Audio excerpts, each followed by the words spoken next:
ijoollee babbareeddu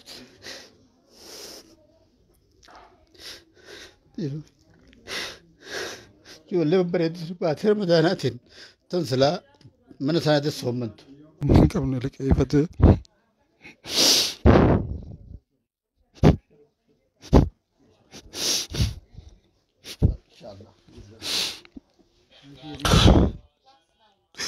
waan qabaniin bira dhaabbatanii. Assalaamu alaikum warahmatullahi wabarakaatuhu. Kan ala teessanii nu daawwachaa jirtan ka keessaa kabaa kadhiyaa ka kaabaa ka kibbaa nageenya rabbi isin irratti haa jiraatu isiniin jecha magaalaa Adaamaa jirra. Hawaasa keenyaa kan walloo kan fannoo madeessitee hospitaala Adaamaa yaalamaa jiran deeggarsa hawaasni keenya naannoo garaagaraatiin itti ergan qabannee bakka kanatti argamna. Akkasumas asiin Haajii Badirii Doolaliituun biratti argama. Hanga ammaatti ijoollee keenya ta'alaatu uummata keenya madaawanii yaalamaa jiran bira nu dhaabbachaa jira. Rabbi irraa jaalatu galatooma jennaan namoota biyya keessaa jajjaboo rabbiin bira waa kaayyatee hanga ammaatti nagarree as akkuma dhufnee wallee guban qabnu itti ol seenne Haajii Badirii maaksii uffatanii deemu jiran harkaa qaban irraa hin baase namni haa isin laallatu fakkeenya taataniif irraa baasaa jeenitiin irraa baase maaliif jennaan khayrii irratti wal dorgoma akkuma rabbiin juu namni isa kannate yoo arge isaan dorgomuudhaaf waa kannata.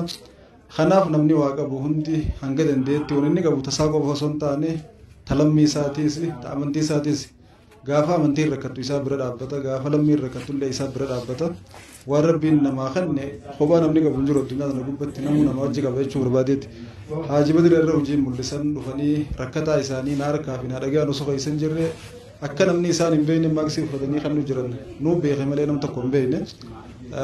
Kannaan bareedduu rabbiin jaalatullee taakkanaati. In tuubdus sadaqaati ou tuqfuuhaa fani'imaahi akka lachuuttuu ni jirti mul'isanii kannachuttis dhoysanii kannachuttis ammoo dhoysuutu irra caala akka isaan itti jiran akka irra caalu sanii jechuu barbaadeetti. Mul'isanii sumaan qabdu rabbii waan juuf anaatu akka mul'isan godhe amma maallaqa ijoollee asii madoo teenya tajaajilu jirtutti kannanii adda qoqqoodii hiree fi fuulduraafis wajjin jirra waan juusan abdachiisanii isaanii garagalu jiru asii qabne asumaan isaanilleen akka as bahanii waan kana ifaa ifatti uummata kana gargaaran namni biraalleen isaan laallatee dhufee uummata kana laalee akka gargaaru anaa dirqee gattee jisse asumaan waan ja'an haa ja'ani nus waan harkaa qabnu laannee isaan laatanii walumaanuu gara fuulduraa deemnee fuulduraaf akkam godhuu qabna waan juusan mala wal gaafanna inshaAllah. Galatoom ustaaza assalaamu alaikum warahmatullahi wabarakaatu. Obboleeyyan kanas jiruu fi kan bakka biraa jirus dhiifama sooshaal miidiyaa kanarraa annen agartanii naafis haaraya har'a immoo butameetumaan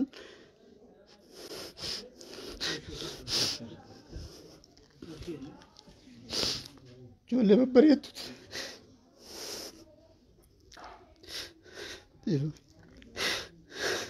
ijoollee babbareeddu baatee ramadaanaatiin tan silaa mana isaaniitti soommantu. Badii takka malee badiin isaanii eenyummaa tan taate dhawamanii irra ramadaan rabbiitiin as ceesan nuti immoo mana keenya teenye kan waan ukkannees kan waa qabnus mana teenya dhuguma ustaazii jee dhokadheetumaan dawaan bitaaf jee osoo nam tokko agarree doktara tokko qabee dhufee asuma walit jenne amma ustaaza anaatu as wal agarraan amma dandeessutti amaanaatti gaafataman irraa fuudhii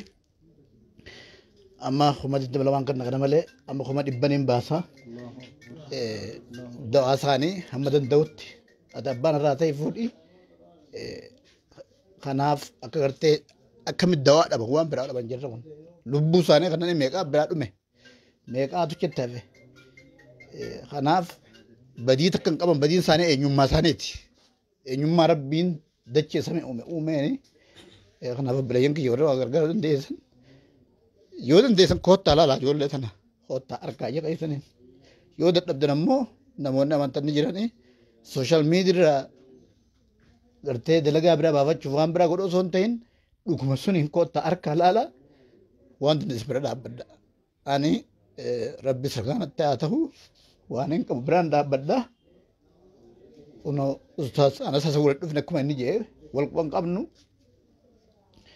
amma har'a dawaa isaaniitiif kuma dhibbaniin baasa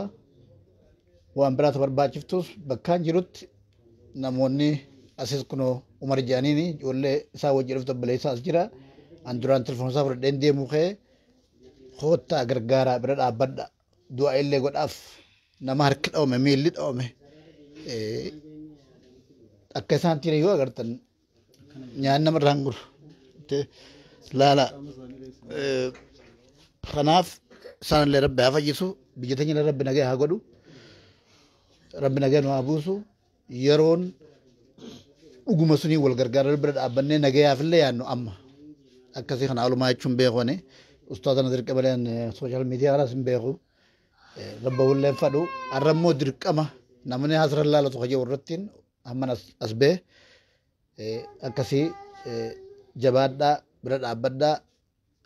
bilaashuma sooshaal miidiyaa irraa walitti ijinaa dhugaa jirtuun kun namoota akkanaatii jira nama akka ustaaz anas hedduun gammade gun isaatti arke ani magama kiyyaan amaanaatii yaa fi itti gaafatama kanaas hamma rabbiin gartee keessa caaluuf waan isa caalu fiduu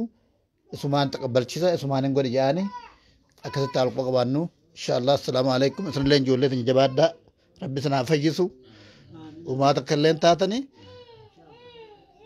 abdii fi gootummaa qabdan sun wanni sun abdii isin hin kutacheessin tun isinii haaree miti wallo dhalootaaf dhaloota jidduu yohaannis irraa kaatee ilaa irra jidduu isiniif haaree miti kuma oromoodhaaf wanni hundi haaree tanitti isiniif haaree miti abdiin kutatinaa ni fayyitanii haqa keessanii harkatanii kadu'ees bikka qaba rabbi biratti kamadaawes ajiri rabbi innama amaal biniyyaati rabbi irratti saabadhaa osoo waan takka hin balleessin mana keessanitti haqa keessan irratti lafa teessanitti kan taatanii abdii kutattanii kabiraatillee abdiin kutachiisnaa insha Allah rabbii gaditti waan dandeenyuun isin bira jirra isin booda jirra. Assalamu alaikum. وعليكم السلام ورحمة الله وبركاته. هاجي ربي سن الرجالته dhuguma rabbii sanitti haalli uummanni keenya keessa jiru hedduu nama naasisa badii takkaan maletti wamaa naqamuu minhum illaa an yaquulu rabbuna Allah rabbiin keenya Allah jechuun wanni isaan jibbamaniif tabiraa lafa isaanii irra jiran sanumaaf jibbamanii iftahanii jiraachuu isaaniitiin jibbamanii rabbitti amananii haqa isaanii tiifatanii jiraachuu isaaniitiif jibbamanii humaa miti silaa inni du'ees shahiideedha wannummaa namni barbaadu sanii rabbii tokkichi isaan bira nuuf haa dhaabbatu hafa lola rabbi irraa haa dhaabu kamadawaniis jiran kana rabbi haa fayyisu nama mataan dhaawamee rasaasni mataa facaasee jira miilli faca'ee jira harki faca'ee jira rasaasni lubbuu keessa jiruchi gamasitti agarree dhufne haalli isaan keessa jiran hedduu nama naasisa rabbii tokkichi isaan bira haa dhaabbatu yoo isaan lubbuu isaanii qaalii kannanii aarsaa godhanii biyya isaaniitiif falmanii daangaa isaanii afaanii fi amantii isaanii tiifatan nuti immoo waan qabnu cinaa dhaabbachuun dirqama keenya ta'uu beeknee bira dhaabbachuu qabna yeroo ramadaanaa yeroo namni rahaa godhee gammachuu mana fi soomana timiraa fi waan barbaachifatu filatee furutti isaan rasaasatti soomana furaa jiran dhiiga dhangalaasaa jiran yeroo nuti bishaan dhugu jirrutti rabbiin bira nuuf haa dhaabbatu waan dandeenyu bira dhaabbachuu qabna jechuu barbaadeeti asumaanaa ijoolleen teenya haa galatoomtu atilleen akka nama Harargee irraa dhufee tokkotti hedduu nu boonsite namni keenya isa walloo jiruuf inni Harargee jiru dhiiguun isa Harargee jiruuf inni walloo jiru dhiiguun waan hedduu nama gammachiisuudha hadiisa nabiillee waan hojii mirkaneessuudha nuti qaama tokko yoo isaan ichi ilaalatan asii wajji ilaalachuun yoo nuti ichi ilaalannu isaan ichiin wajji ilaalachuun huwwuma gartee muumintoonni waliif ta'uu qaban sanitti tana jechuudha akka saba tokko amantii takka wajjin qabna uummata kana waa hedduu waliin hidhaan jechuudha kanaaf ijoolleen teenya ijoolleen mi'eessoo galata namaa wallaaluun gaarii miti gaafa abdii illeen Somaalee nu diree nu miidhu wallo irraa kaanii dhufanii nu gargaaraa turanii haqa nurraa qaban jedhanii ijoolleen ala jirtu waan qabdu waliin buuftee inni hin qabne liqeeffatee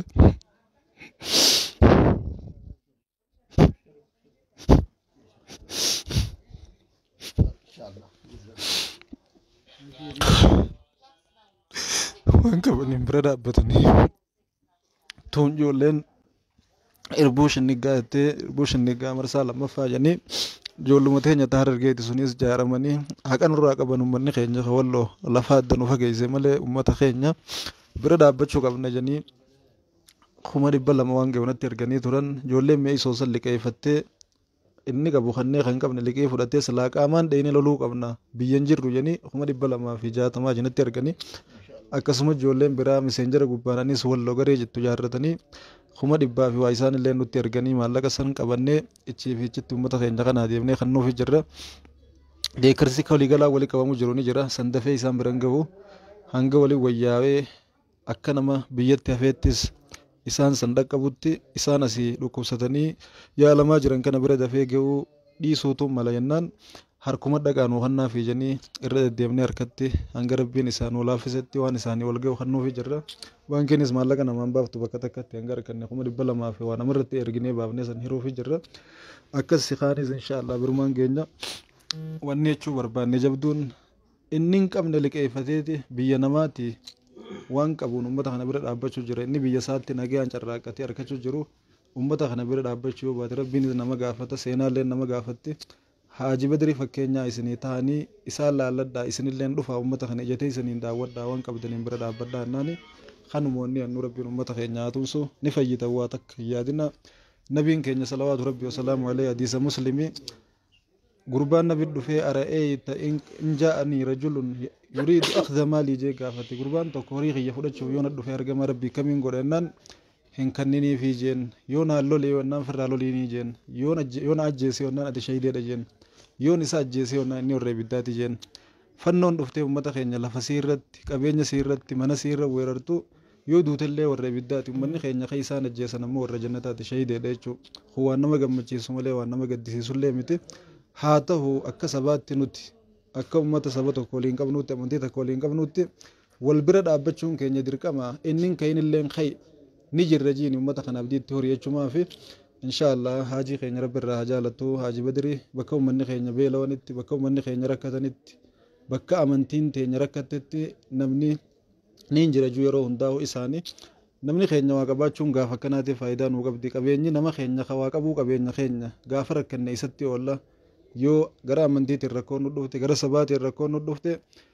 tana rakkannee kanneenne irraa fudhannee haajaatti baana waan ta'eef qabeenya nama keenya ta'uu beekne bakka ummata diina keenyaa kan waraanu kana waan isaaniif fayyadamnu waan nama keenyaa yoo fayyadamne nama keenya irraa waa binnee nama keenya yoo guddifne nama keenya biraa nyaannee dhugne nama keenya yoo guddifne qarshiin kiisha keenyaa baatu kiisha keenya yoo seente gaafa rakkanne kiishuma keenya sanii fudhannee haajaatti baana jechuu tana asumaan naa dhagaya. إن شاء الله ربي مفدي ولا قرة قالتهم الفردا والسلام عليكم ورحمة الله وبركاته.